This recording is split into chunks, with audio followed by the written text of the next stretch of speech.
The treatment of journalists in the U.S. dropped into the problematic zone according to this year's World Press Freedom Index. The index, compiled and released by Reporters Without Borders, ranked the U.S. 48 out of 180 countries. It's the third year in a row the U.S. has dropped on the chart.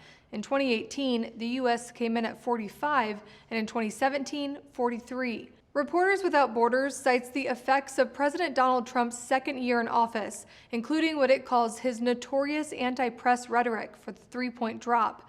But the president isn't the only reason the U.S. slid into the problematic zone.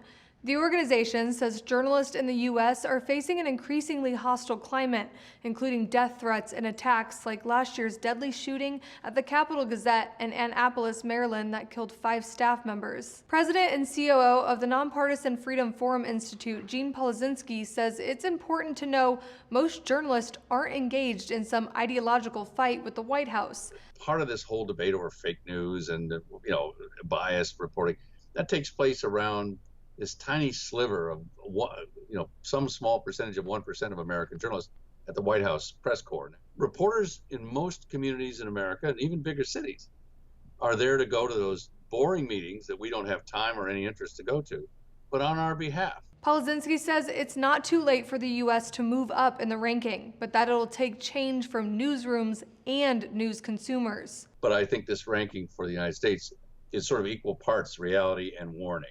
As a consumer, get active, get engaged, know what the facts are, look at multiple news sources. Reporters Without Borders ranks Norway, Finland, and Sweden as the 3 countries with the most press freedom. Last on the list, Turkmenistan, with North Korea right behind it.